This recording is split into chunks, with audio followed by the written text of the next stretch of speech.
Welcome everyone to the Mysteries Abound podcast. I'm your host Paul, and this is episode 66. This show's entitled Noah's Ark's Great Flood May Have Happened.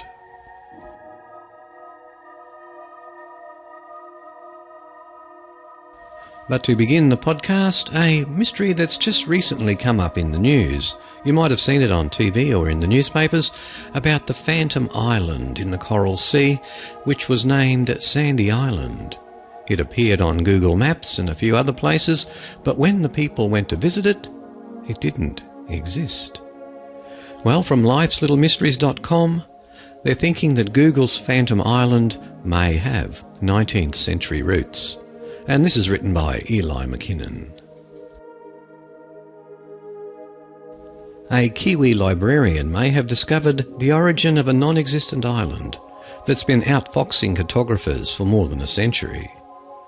Sandy Island, still visible as a Manhattan-sized void in the Coral Sea on Google Earth, was officially undiscovered last week after a group of Australian scientists gingerly navigated their research vessel directly through the spot where it should have been. The researchers were on an expedition to study plate tectonics and decided to make a detour to Sandy Island after noticing that their ship's navigation charts made no mention of it, even though it showed up on both Google Earth and the World Coastline database. We all had a good giggle at Google as we sailed through the island. Stephen Micklethwaite, a scientist at the University of Western Australia who was on the voyage, told the Sydney Morning Herald. Then we started compiling information about the seafloor, which we will send to the relevant authorities so that we can change the world map. Sean Higgins, an intrepid librarian at the Auckland Museum in New Zealand, caught wind of the story and started digging through the museum's map collection to try to find out when and where the island first entered the Western imagination, as detailed on the museum's blog. The earliest mention of the island Higgins found was on a chart created by the Hydrographic Office of the British Admiralty in 1875 and later updated in 1908. The chart, which can be seen on the museum's Flickr page, shows the same lens-shaped island west of New Caledonia that's depicted on Google Earth. The landmass was already called Sandy Island and was designated as the 1876 discovery of a ship named Velocity. But R.C. Carrington, the chart's author, warned seafarers that the document might not be completely accurate. A disclaimer on the sea chart reads, "Caution is necessary while navigating among the low-lying islands of the Pacific Ocean." The general details have been collated from the voyages of various navigators extending over a long series of years. The relative position of many dangers may therefore not be exactly given. It seems that the future generations of cartographers may not have taken Carrington's words to heart, as the island has managed to carry on a fugitive existence in respected world maps and atlases for 136 years after its supposed discovery. Some have speculated that Sandy Island may have been intentionally invented by a cartographer as a copyright trap. Drawers of urban maps are known to add so-called paper streets, which don't exist in reality, so that plagiarists will reveal themselves by the inclusion of a signature error. But Mike Prince, the Director of Charting Services for the Australian Hydrographic Service, told the Sydney Morning Herald that the authors of nautical charts didn't generally booby-trap their work, as such a practice could have had damning implications on sea maps' reliability. The Australian scientists who sailed through Sandy Island seem poised to be remembered as its true undiscoverers. But just as North America was discovered by both Vikings and Native Americans before Christopher Columbus ever arrived, Sandy Island's existence was actually ruled out by a group of New Caledonian ham radio operators in the year 2000. The hobbyists had been interested in the remoteness of the Chesterfield Islands, an archipelago a few hundred miles off the New Caledonian mainland that was a candidate for a so-called de-expedition in which Hams set up a communication point in an exotic and isolated locale.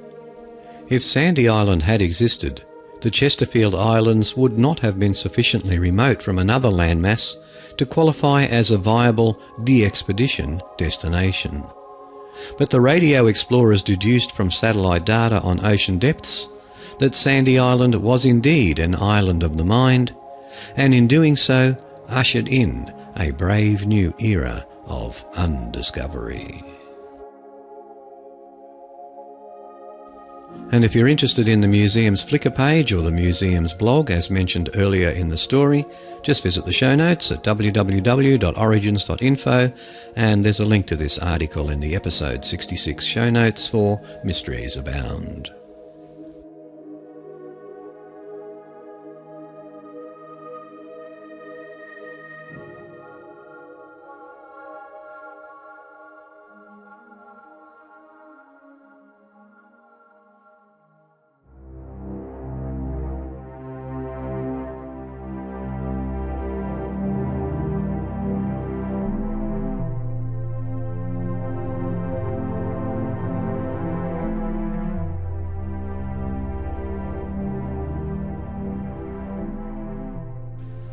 The Great Flood, as featured in the biblical story of Noah's Ark, may have happened, according to Robert Ballard, the underwater archaeologist who found the Titanic.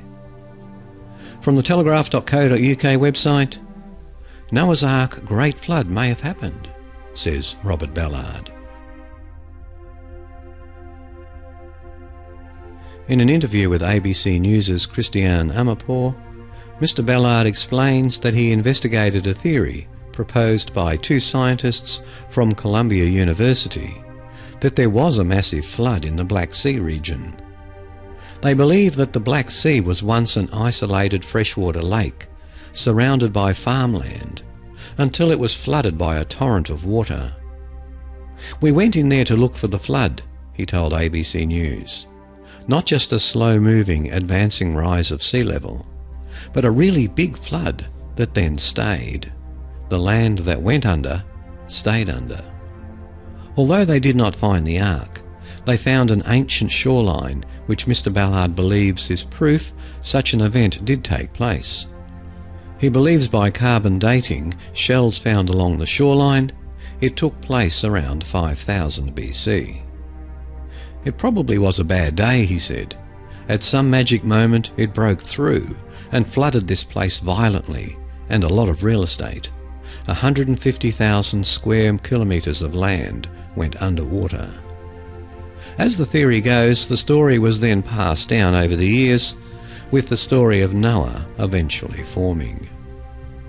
Mr. Ballard's team has now found an ancient shipwreck as well as ancient pottery. Although he does not think he will ever find Noah's Ark, he believes he may find evidence of an ancient community washed away. Despite many rumours and claims of sightings, no scientific evidence of the Ark has ever been found. The Ark is described in the book of Genesis as 300 cubits long, or approximately 450 feet. According to Genesis, it came to rest in the mountains of Ararat. Experts have agreed that these mountains are to be located in the present-day Armenia and eastern Turkey.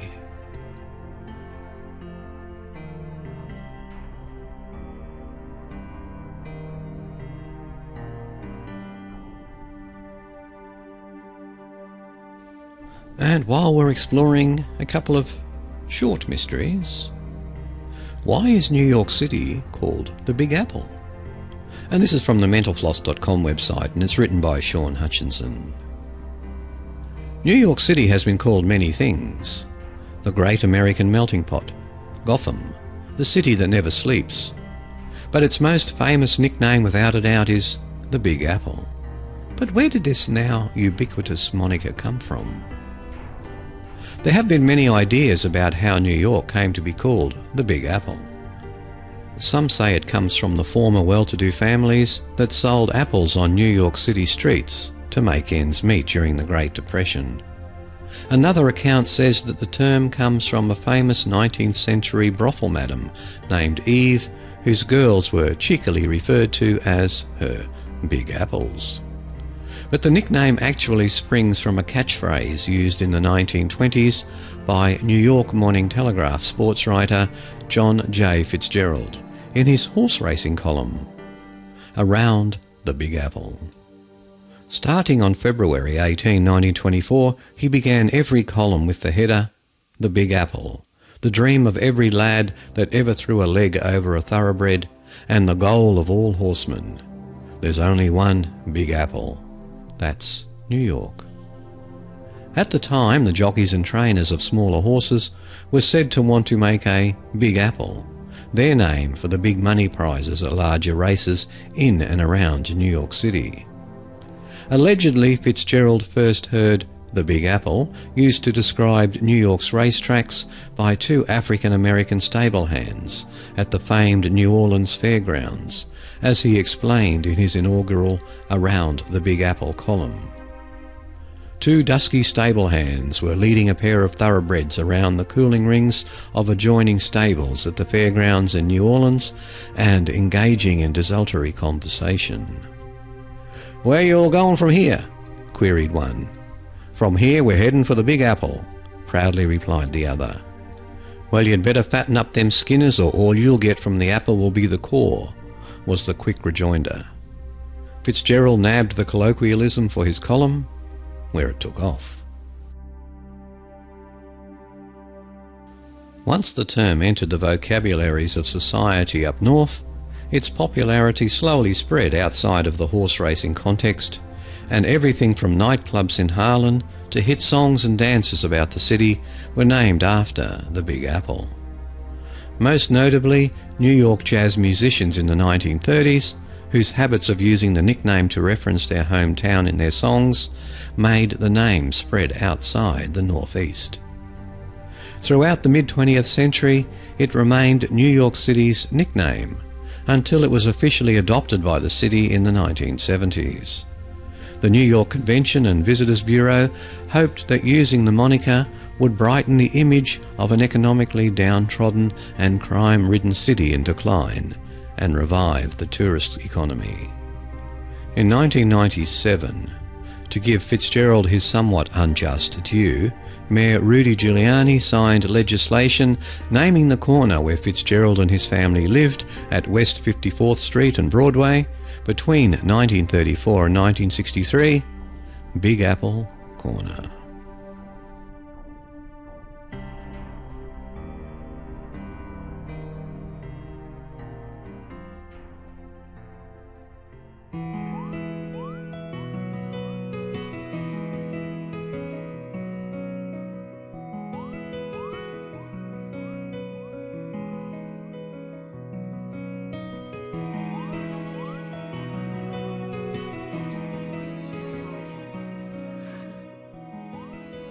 The oracle at Delphi is referenced throughout Greek myths and history. Supposedly she was rendered psychic by Apollo. Practically, she was off her skull on gas that seeped out of the fissures of the temple in which she lived. Here is the scientific explanation for what caused this woman to utter her confused prophecies. From the io9.com website, what really caused the oracle at Delphi to utter mad prophecies? And it's written by Esther Inglis Arkell.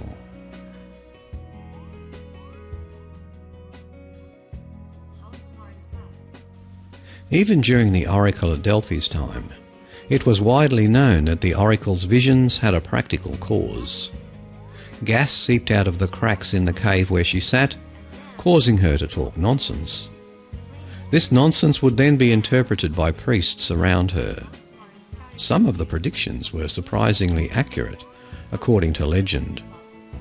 Croesus, the richest man of his time, performed a kind of scientific test on oracles, when he had messengers go out to all of them and ask what he would be doing on a certain date. Delphi got the only correct answer: cooking a tortoise in a pot. Bold choice. I wouldn't think of the richest guy in the world doing his own cooking. Modern archaeologists weren't convinced. not about the tortoise and not about the gas. They inspected the geology of the area for volcanic activity that might vent gas, and found nothing, not even in the distant past. Later, however, they took another look, and found 2 fault lines converging just under the temple at Delphi. Perhaps the mystic vapours that the oracle breathed in had seeped in through these. An interdisciplinary team found that dissolving limestone along those lines gave off gas and spiked the local water. The main components found in the water were ethane, methane and ethylene. Most think that it's ethylene that is the key component. Ethylene was one of the earliest painkillers used during medical procedures. It packed more of a punch than nitrous oxide. It smells a bit like flowers and renders the sniffer euphoric, but extremely out of it. It's not especially bad for people, although various components of ethylene can be very harmful, and its main danger is that of suffocation.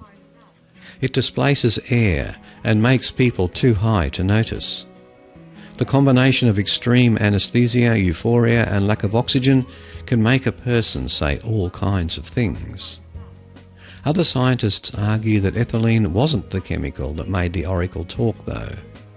Methane, which decidedly doesn't smell like flowers, can also cause hallucinations if inhaled in high enough doses. The methane theory isn't without its faults. Methane can kill people a lot faster than ethylene, particularly if it's being burned or otherwise decomposing to produce carbon dioxide. A byproduct of the conversion is carbon monoxide, which attaches itself to red blood cells more readily than oxygen does. Too much can smother a person, but not before they often experience confusion and hallucinations. Carbon monoxide is a regular byproduct of burning fuels, though, and so there's no reason why the ancient Greeks, who surely had mastered fire, would consider the gas and its effects so special. It would be considered irresponsible, even by the most hardcore archaeologists, to dose a grad student with spiked water or shut them up in a cave to either be poisoned or suffocated. So there's no way we'll be sure whether the oracles of Delphi were high or were suffocating or were faking it. All we can be sure of is she craved tortoise meat.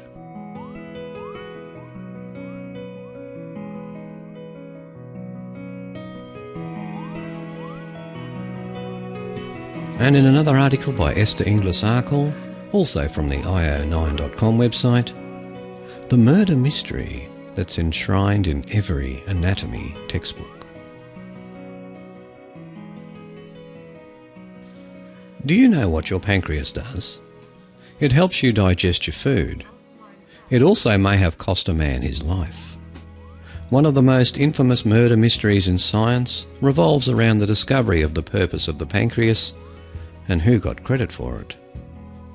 Just off the end of the pancreas is a little vessel called Werson's duct. The duct directs enzymes from the pancreas and fluid from the bile duct into the small intestine, where they help break down food for efficient digestion. This duct is named after Johann Wersung, who in 1642 discovered via dissection and deduction that the pancreas was a gland. Before that, people knew it was important, but not what it actually was. They called it an organ and left it at that. After Wersung had uncovered the necessary evidence to place it in the gland category, he sketched the dissections he had made and sent them off to friends and colleagues for confirmation. This was 1642, so confirmation would take its own sweet time in coming. But Wersung was only 50 and in good health. He knew that this was a big deal and wanted the glory of a confirmed discovery before he widely published. In 1643, while he was talking with friends, he was shot to death. The shooting took place in Padua, and it also took place in an academic setting, which meant that it had as wide an array of international suspects as an Agatha Christie novel or a Bond movie. There was Johann Wesling, Wersung's mentor, who was widely known to be angry at having been surpassed by his protégé. There was also Moritz Hoffmann, who was present at the dissection and claimed, years later, that Wersung simply stole his technique, shown to Wersung the year before, of dissecting a turkey pancreas. There was a Dalmatian count, who in some versions of the story was actually fighting a duel with Wersung and legally shot him. This doesn't explain why Wesling was tried and acquitted of Wersung's murder, though. Finally, there was Giacomo Cambia, who was forced out of his position at the German Nation of Artists, pressured by Wersung and others at the institution. No definite murderer has ever been singled out. Out of the suspects, Wesling, who had to live under both the public certainty that Wersung was better and the open suspicion that he was a murderer, walked away with the worst of it. Faring best was Hoffmann, who is often credited for the discovery of the pancreas's function, since he was alive long after Wersung and trumpeted his discovery of it. No word on how the Count managed. The mystery remains hundreds of years later. Although Wersung is not widely known as the classifier of the pancreas, his name and the mystery connected to it is slipped into every anatomy textbook. Is that worth dying for? You make the call.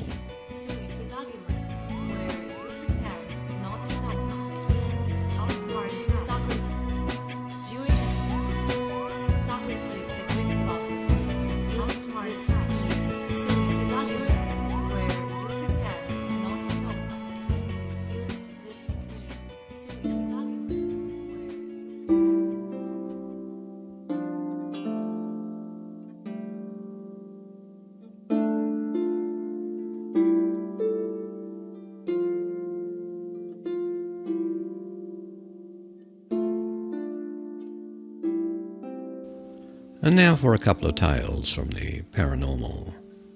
The first is called Be Careful Boys, and it's written by Dan Webster and is from the www.beyondreligion.com website.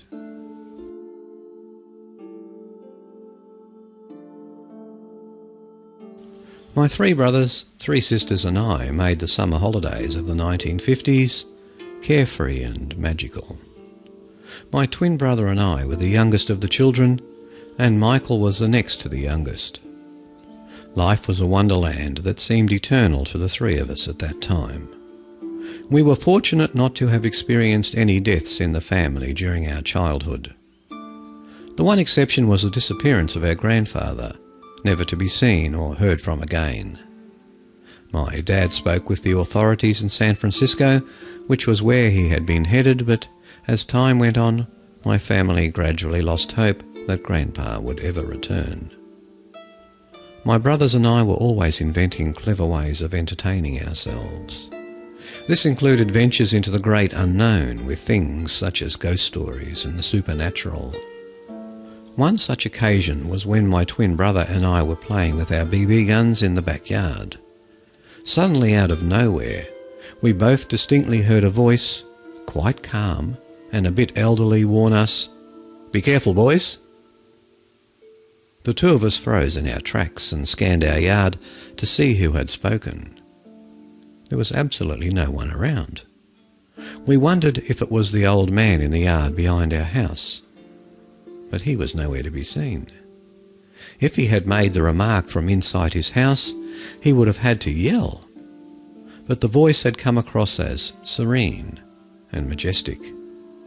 My brother and I both were certain that this voice was something out of the ordinary. It had to have been supernatural, but for two young boys, the only way we could describe it was saying that God had spoken to us. Our comment got plenty of laughs from our neighbours and school friends, but to this day we both insist that we heard a voice where there was no one to be seen. Now in our 60s we have gone beyond religion and are followers of the global spiritual awakening. Recently, while studying after-death communication, a light bulb suddenly went off in my head after 55 years. Every detail of my grandfather's personality and vocal characteristics were present in those 3 words that day. Be careful, boys. My parents called us the kids. while our grandpa always referred to us as the boys. We now wonder what took us so long to make this connection. Our grandfather intended to return, but never did. When I said that we never heard from him again, that isn't exactly correct.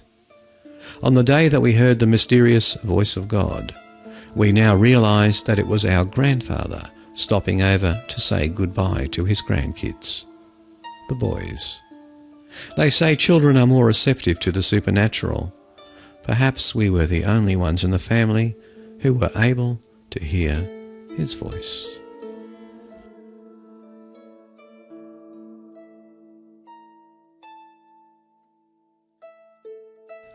And from the creepypasta.com website, Scraggly Hair. It was a Friday night and I was grounded, without a phone. I lived alone with my dad in a rural community where everyone knows each other, but some keep to themselves. My dad headed up to bed around 11 o'clock and I began to get ready to carry out the plans I had made during the school day. Since I had no phone, my friends and I made plans during the school day to all meet up at my best friend Greg's house around midnight. After putting on some warm clothes, going on my computer for a bit and getting a snack, I was ready to sneak out. My dad took my phone the day before, but didn't take my car keys, assuming I had nowhere to go if I had no phone. Tiptoeing towards the front door, I remembered that my keys were on my dresser in my room. I sighed, turned and headed upstairs. I carefully avoided the spots on my floor where I knew if I stepped would let out a creak. I walked down my dark, quiet hallway, the distant hum of the air conditioner providing a white noise for my mind to focus on. As I approached my room, I felt a strange presence, and I suddenly became uneasy. I paused in my open doorway, breathing softly, in fear my dad would discover that I was planning on going out, seeing that my shoes were on. I waited for a moment and flipped my light switch. I quickly snatched my keys up off my dresser and faced the doorway, still feeling the presence. My stomach stirred and gave me a ticklish feeling in my throat. I began to let my mind play with me, thinking of creatures or killers that may lay around the corner of the dark hallway that lay in front of me.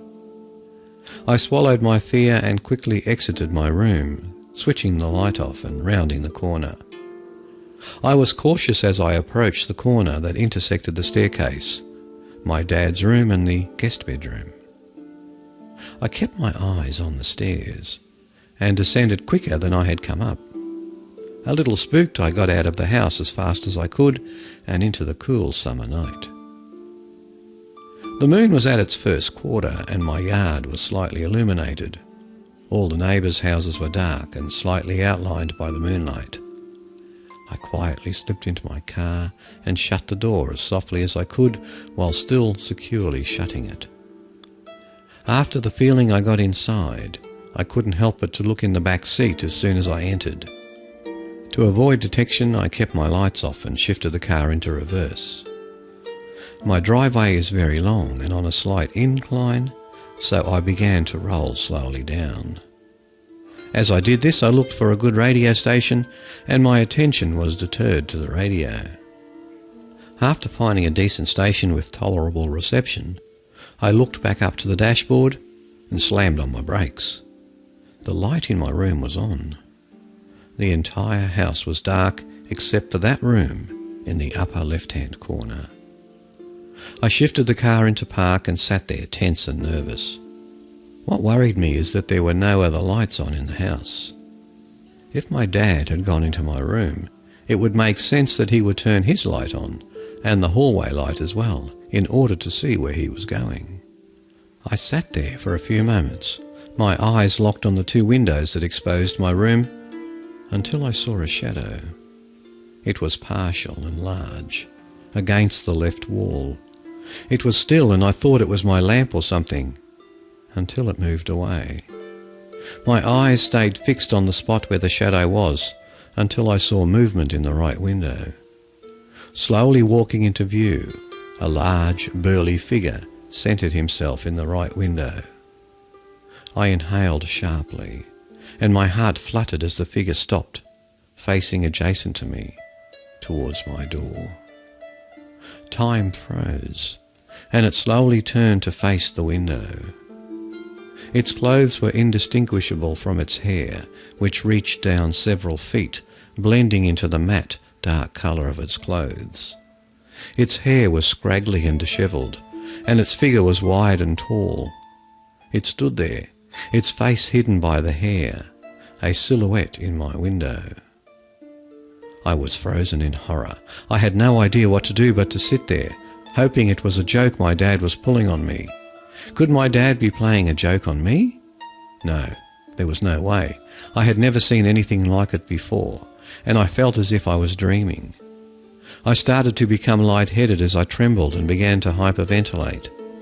I sat erect, eyes fixed on the figure that stood as still as a statue, staring out the window. My jaw trembled and goosebumps covered my arms, legs and neck. I opened the door of my car and got out, exposed to the silence of the night, that was broken only slightly by the faint sounds of a radio advertisement and my panicked breathing. I slowly approached the house, keeping my eyes on the window with no particular plan in mind. I looked forward at the door, then back up to my room. I stopped in my tracks as I saw the figure slowly exit my room. Instantly after it disappeared out of the doorway, I thought it could only be going one place: my dad's room. A sudden boost of adrenaline shot through my body as I ran to the front door and burst through, screaming as loud as I could. I shouted unintelligibly as I leaped up the stairs, skipping 3 at a time. I reached the landing on the second floor and turned to my dad's door. Surprisingly, it was closed. I placed my hand on the doorknob and burst into the room with the mental image of the figure flowing close behind me. My dad was sitting up in bed, yelling at me in confusion to ask what was going on. I felt relief wash over my body, along with a burst of fear, thinking that it had not yet reached the room. I continued forward as I turned my body to face the door. I backed up and fell onto my dad's bed, my eyes fixed on the doorway. My dad continued to question me in a concerned and bewildered manner. I told him to be quiet and that something was in the house. Something? He questioned as he took a baseball bat out from under his bed. I could sense the fear in his voice. I heard the floor creak downstairs, followed by the sound of plastic shattering and banging. I sprung to my feet and looked to my dad, who was already up and walking towards the door, bat in hand. He told me to follow behind, which I did hesitantly. I followed him into the hallway and down the stairs, turning on lights behind me. I felt comforted by the lights and my dad's presence, but was still waiting to see the figure at any moment. After entering the kitchen, our eyes were drawn to our screen door, which was now a mangled plastic frame on the ground. "What the hell?" my dad said, completely confounded at the events that had just played out. He shut the sliding glass door and proceeded to question me. I told him my plans to sneak out and what had happened. He was just happy that we were okay and continued to call the police. I knew it was gone, but I still decided to turn all the lights on downstairs. My heart continued to pound, and I sat on the couch to relax as I waited for the police to arrive. I was safe now. The figure never returned since this happened. It was a year from today, but the memory still haunts me. I feel uneasy and being alone in my house or in my neighbourhood, even during the day. I have always felt the feeling that it's there, wanting to come inside to watch me. I'll never know what it was or why it fled when I came inside. I'll never know why it was in my room, or if it was human. Since then, I've just been trying to convince myself that it never happened.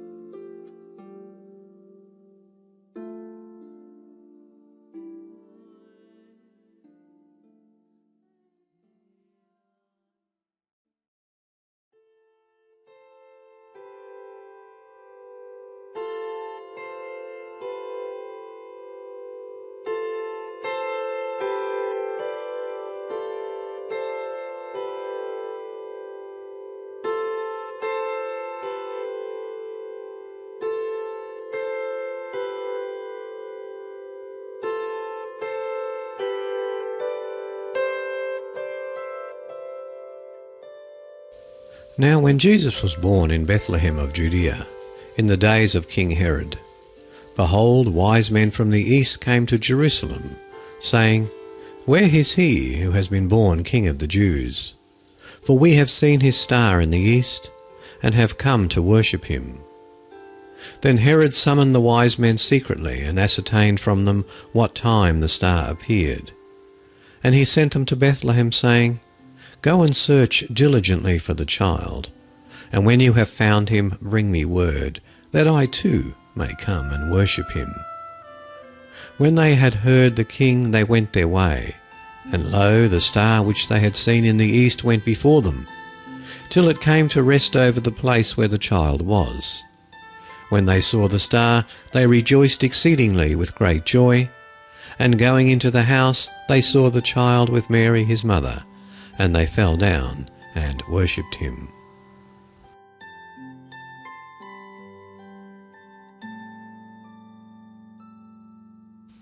And from the unmuseum.org website, Bethlehem's Star, and it's written by Lee Christek. For hundreds of years, pundits have speculated about the nature of the star in the Christmas story. Some skeptics have suggested it never existed, but was added by the author of the Gospel to show the significance of Jesus' birth. Others think that it was a special miracle of divine nature that cannot be explained. It was created by God for this one event, and perhaps not visible to any but those who needed to see it. However, there is a third possibility. Suppose the star was an actual astronomical event, though with divine timing. Are there phenomena in space that could explain what the wise men saw? Can we find evidence beyond the scriptures of its existence? The first thing that needs to be established in a search for an astronomical star of Bethlehem is the date of Jesus' birth. This seems a simple matter. December the 25th, the year zero, right? Unfortunately, there is reason to believe that neither the date nor the year is correct. Until what we refer to as 535 AD, the years were not numbered from the birth of Christ, but by dates based on Roman history. By 535 AD, Christian practices had replaced most of the pagan Roman religions that preceded it, and at that time the task to change the numbering of years was given to a Scythian monk named Dionysius Exiguus. Dionysius based his new calendar on the birth of Christ. He calculated the date of that event by working backwards through the reigns of Roman emperors. While mostly successful in building this new calendar, it appears Dionysius made some mistakes. The first is that he omitted the year zero, making the calendar jump from 1 BC to 1 AD. Also, scholars working in the 1st and 2nd century AD, who had access to better documentation than Dionysius did, seem to place the birth of Christ up to 5 years earlier. Many modern scholars figured the birth to be somewhere between 6 to 4 BC. The day of the year we celebrate Christmas has little to do with Jesus' birth, but was chosen to replace pagan holidays that occurred during the winter. The Bible tells us that angels announced the birth of Christ to shepherds in the fields. It can be argued that it is most likely shepherds were in the fields overnight with their sheep in the spring. During late March and early April, ewes would have been giving birth to lambs and would have needed the extra attention and protection of the keepers nearby. However, there were flocks whose shepherds slept with them in the fields almost year-round, so it is hard to pinpoint any particular season for the Nativity. The wise men, sometimes referred to as Magi, came from the east according to the book of Matthew. But where in the east? Tradition tells of the 3 kings that visited the baby Jesus bearing presents. Nowhere in the Bible, though, are either the number of wise men noted — early Bible commentators probably inferred 3 from the number of gifts — or that they were of noble blood. In fact, the Bible does not even state that the wise men all came from the same place, in the east. Many authors on this subject believe the wise men came from the area of Babylon, and there is much to support this theory. Babylon is almost directly east of Jerusalem. The Babylonians were considered to be great astrologers that kept astronomical records reaching back 2,000 years before the birth of Christ. Perhaps, most importantly, in 586 BC, the Babylonians invaded and captured Jerusalem. Thousands of Jews were forced to relocate and live in Babylon, though many returned to Jerusalem at the end of this Babylonian captivity.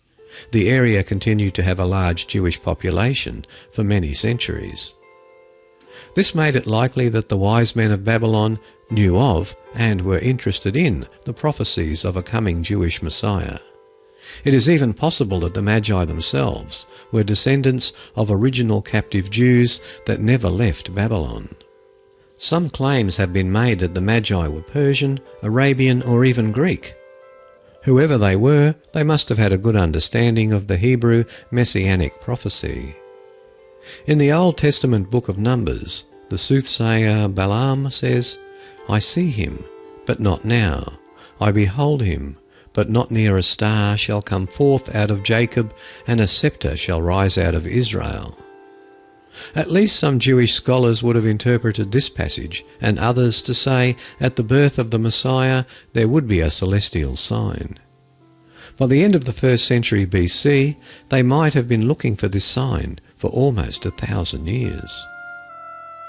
Whatever the sign was, it would have to be unique. Otherwise the wise men or their predecessors would have had made many useless trips to Jerusalem many times during the millennia preceding Jesus' birth. Comets have often been mentioned as a possible candidate for the Bethlehem star.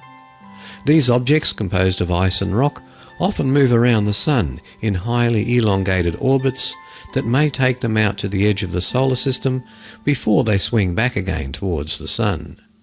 As they enter the centre of the solar system, the warmth of the Sun slowly melts the ice, causing the head of the comet to be surrounded by a haze of vapour and dust.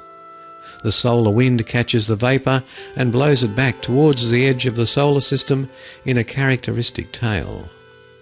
Since comets change position in the sky, unlike regular stars, this could explain how the Magi's star was first seen in the east, then later was seen directly in front of the wise men as they travelled south from Jerusalem to Bethlehem. Many comets are visible for several months, just the amount of time the Magi would have needed to mount an expedition and travel to Jerusalem if they were coming from Babylon. Some 16th century astronomers proposed that not only was the Star of Bethlehem a comet, but an earlier appearance of the most famous comet of all time, Comet Halley. The famous English astronomer Edmund Halley had successfully predicted the return of this visitor from the edges of interstellar space in 1759, though Halley himself was dead by then, by noticing its reappearance every 76.5 years. By calculating backwards, it seems likely that the comet could have been visible around the year 1 BC or 1 AD.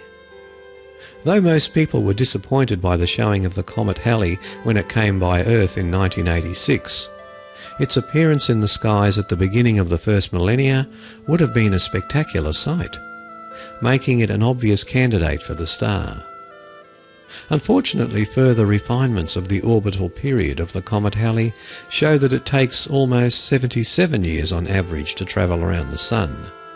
That means it would have appeared in the skies in 12 BC, too early to be the star the Magi followed. If not Comet Halley, could it have been some other comet? Records kept by Chinese astronomers through this period do not record any spectacular celestial object that would obviously be a comet. There are also some historical reasons to think the star was not a comet. In general, comets were thought to be evil omens. More often they would signal the death of a king, not a birth. When a comet appeared in 79 AD, astrologers wondered if it would mean the death of the Emperor Vespasian.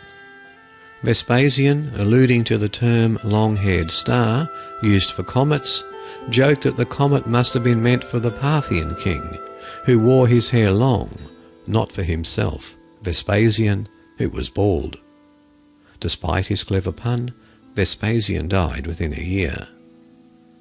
Could the star actually have been a planet like Venus or Jupiter? It seems extremely unlikely.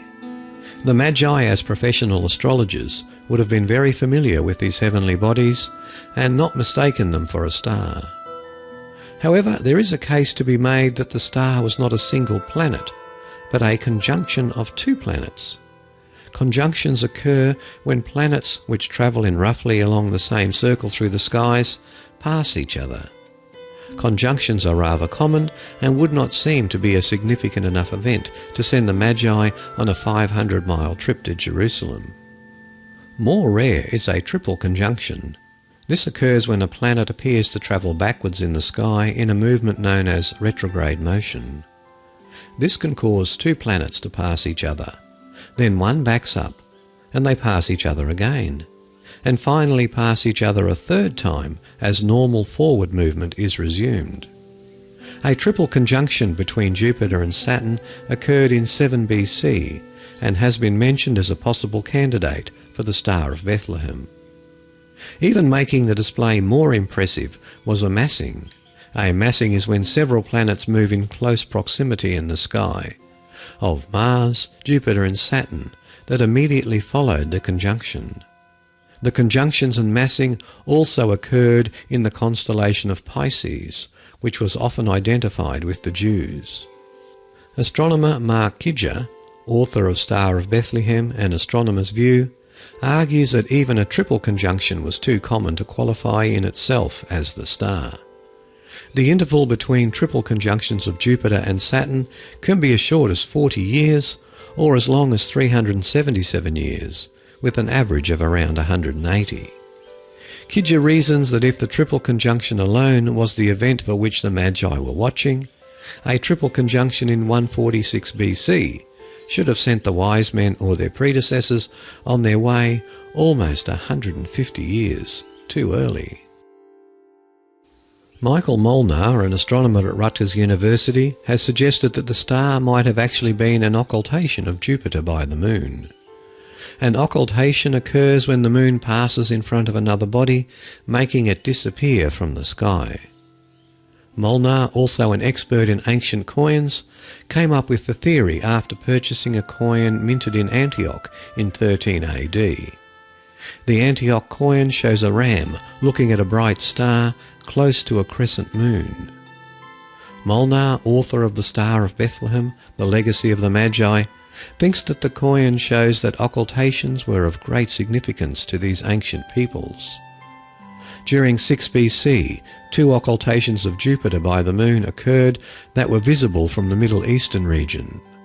The Magi would have seen Jupiter, the royal planet, disappear and reappear, perhaps signalling to them the birth of a king. The constellation that these occurred in, Aries the Ram, was associated with the Palestine area. One of the problems with this theory is that these particular occultations would have been very difficult to see from Jerusalem and one of them impossible to observe from Babylon. Molnar argues, however, that the Magi were skilled enough to know that the occultation had occurred without having seen it. One difficulty of both the conjunction and occultation explanations is that both involve multiple objects in the sky. The passage from Matthew uses the Greek term aster, the singular, not asteres, the plural. It is likely that if the text referred to a group of objects in the sky, the word astron, which means constellation, would have been employed. If the author knew that planets were involved, he could have also used the word planes aster. That specifically meant planet. Could the star be a meteor, sometimes referred to as a shooting star? These objects, most no larger than a grain of sand, appear as streaks in the sky lasting less than a second. They seem to be too common, however, to be considered a candidate for the star. Rarely a large meteor enters the atmosphere and does not burn up until it approaches the ground. Such phenomenon is referred to as a fireball and may last 5 or 10 seconds, leaving a trail of glowing smoke behind it. On extremely infrequent occasions, fireballs can be seen for several minutes. Certainly an object in the sky like this would have created much interest among the Magi, especially if it appeared in the east and crossed the west towards Jerusalem. For this theory to match the Matthew account, 2 fireballs would be required, one to start the Magi on their journey, and another appearing as they approached Bethlehem. Statistically, this is unlikely, though it cannot be completely discounted. Occasionally a white dwarf star, which is part of a binary system, can blow off its upper layers in a violent explosion that will increase its brightness. This is referred to as a nova and can be as much as 50,000 times as bright as our Sun. The star could be nearly invisible to the naked eye and within a few days become a bright star in the night sky that may last from several months to a year. Sometimes stars end their lives by going supernova in an explosion whose force can be barely conceived. A supernova can be 100 billion times as bright as the Sun and last for up to 2 years. If it occurs within our own galaxy, it may be brighter than the Moon and visible in full daylight. Supernovas within our galaxy are very rare, and the list of probable and possible supernova events that have been observed over the last 2,000 years contains only 9 entries. When supernovas do happen, they are spectacular. A supernova seen in 1054 left behind an expanding cloud of gas and dust we now refer to as the Crab Nebula. Earth may be treated to a spectacular supernova in the near, next 1,000 years, future, when Betelgeuse, a red giant star 500 light-years away, explodes. It is nearing the end of its life and is very unstable. Indeed, there is the possibility that Betelgeuse has already exploded, but the light from this event has not yet reached us. Was the Star of Bethlehem a nova or supernova? Chinese records show no supernovas around 5 BC. However, they do report a new star appearing in the constellation of Capricorn between March the 10th and April the 27th. Could this have been a nova or a comet on a peculiar path? Kidger argues that although this star was not particularly bright, when combined with the earlier sightings of conjunctions, massing and pairings in the constellation Pisces, it would have been enough to send the wise men on their journey. Kidger points to the triple conjunction of Jupiter and Saturn in 7 BC as the first sign, a massing of Jupiter, Saturn and Mars together in the sky in 6 BC as the second sign, and the pairing of the Moon and Jupiter, plus a pairing of Mars and Saturn in February 5 BC as the final sign preceding the March appearance of the new star. Kidger also notes that if the Magi had taken about 3 months to make their journey, the star would have moved from a position in the east to a position in the south, the direction of Bethlehem, coming from Jerusalem, just because of the seasonal movement of the night sky. So what was the Bethlehem star? A conjunction, an occultation, a fireball, a nova or supernova? We can probably never really know for sure without being able to get into the Magi's heads to know what they were thinking as they made their decision to set off for Jerusalem. It will remain a mystery for us to speculate on as we watch the beauty of the night sky and ponder what role it played in the Christmas story.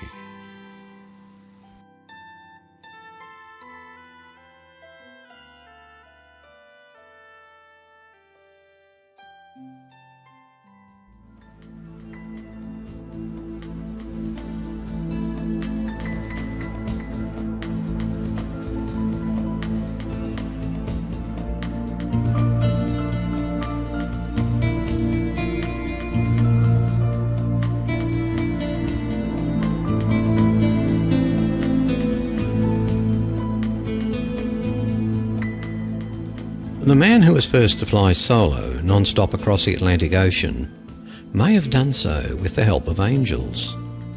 On his flight from New York to Paris in 1927, Charles Lindbergh had profound mystical experiences, which he kept secret for 26 years.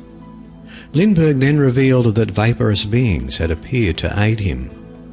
While he did not call them angels, they can be interpreted as such. Charles Augustus Lindbergh was born in Detroit, Michigan on February the 4th, 1902, but spent most of his childhood in Little Falls, Minnesota and Washington, D.C. He was the only child of Swedish native Charles August Lindbergh, birth name Carl Manson, 1859 to 1924, and Evangeline Lodge Land, 1876 to 1954, of Detroit. From the unmissed3.blogspot.com.au website, Unsolved Mysteries in the World, Charles Lindbergh. From an early age, Charles Lindbergh had exhibited an interest in the mechanics of motorised transportation, including his family's Saxon 6 automobile, later his Excelsior motorbike, and by the time he enrolled as a mechanical engineering student at the University of Wisconsin in 1920, he had also become fascinated with flying, even though he had never been close enough to a plane to touch it. Lindbergh dropped out of the engineering program in February 1922, and a month later headed to Lincoln, Nebraska, to enroll as a student at the flying school operated by the Nebraska Aircraft Corporation. Arriving on April 1, 1922, he flew for the first time in his life 9 days later, when he took to the air as a passenger in a 2-seat Lincoln Standard Tourabout biplane, piloted by Otto Timm. Lindbergh did not mention his supernatural experiences in his first book about the flight, We, Pilot and Plane, published later in 1927. He did in The Spirit of St. Louis, published in 1953, and he discussed it again in Autobiography of Values, published posthumously in 1977. His reluctance reflects in part the prevailing lack of social acceptance of such experiences. The historic flight took 33.5 hours. As he later related it, Lindbergh had to remain alert at all times. There was no such thing as autopilot, and to doze off at the controls meant certain death by plummeting into the ocean. At one point over the Atlantic, fatigue and tension altered Lindbergh's perception of reality. By the 9th hour, he felt both very detached from and very near to the world below, and it made him think of the nearness of death and the longness of life. Lindbergh slipped into an altered state of consciousness that to him seemed both wakefulness and sleep. He was conscious of being 3 elements: body, which was fatigued, mind, which made decisions, and spirit, a driving force that told him sleep was not needed and that his body would be sustained through relaxation. While he was in this twilight state, he became aware that the fuselage behind him was filled with ghostly presences that were human-like but vaguely outlined, transparent and seemingly weightless. They did not appear suddenly. One moment they were not present, another moment they were, as if they had always been there. Lindbergh, who felt caught in some unearthly age of time, was not surprised or afraid. In The Spirit of St. Louis he states, "Without turning my head, I see them as clearly as though in my normal field of vision. There's no limit to my sight. My skull is one great eye, seeing everywhere at once. These phantoms speak with human voices, friendly, vapour-like shapes, without substance, able to vanish or appear at will, to pass in and out through the walls of the fuselage as though no walls were there. Now many are crowded behind me. Now only a few remain. First one and then another presses forward to my shoulder to speak above the engine's noise, and then draws back among the group behind. At times voices come out of the air itself, clear, yet far away, travelling through distances that can't be measured by the scale of human miles. Familiar voices, conversing and advising on my flight, discussing problems of my navigation, reassuring me, giving me messages of importance unattainable in ordinary life. The ability of the spirits to appear and disappear, their friendly demeanour and helpful advice, and their imparting of mystical wisdom, unattainable in ordinary life, are all characteristics of angelophanies, as well as encounters with other types of spirit beings. Lindbergh seemed to associate them, however, with the dead, and he often wondered whether he had crossed the boundary between life and death and was in the land of the dead. As his altered state continued, Lindbergh felt weightless himself, independent of physical laws. I'm almost one with these vapour-like forms behind me, less tangible than air, universal as ether. I'm still attached to life, they not at all, but at any moment some thin band may snap and there'll be no difference between us. Lindbergh also offers a description of the beings that makes them sound archetypal. The spirits have no rigid bodies, yet they remain human in outline form, emanations from the experience of ages, inhabitants of a universe closed to mortal men. I'm on the borderline of life and a greater realm beyond, as though caught in the field of gravitation between two planets, acted on by forces I can't control, forces too weak to be measured by any means at my command, yet representing powers incomparably stronger than I've ever known. The experience changed his views about life after death. He said that death no longer seemed final, but rather the entrance to a new and free existence which includes all space and all time.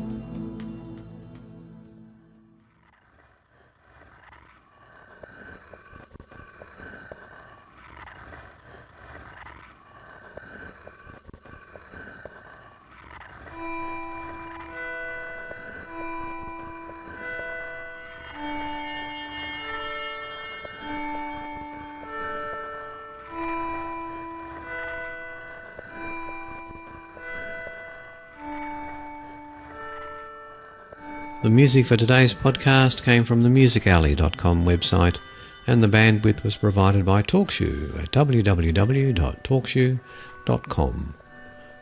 And if you're a regular listener to the Origins and Mysteries Abound podcasts, you may have noticed that we now have new logos for both of those shows, and it's a big thank you to Adam S. Doyle, who made those new logos for me. I think they're quite attractive, and they're certainly a nice change from the ones that I had before, so a big thank you to Adam. Well everyone, that concludes episode 66 of the Mysteries Abound podcast, and I hope you enjoyed the show. To bring the podcast to a close, a piece of music from Absinthe Twilight, The Dreamcatchers. So until next time everyone, this is your host Paul saying bye for now.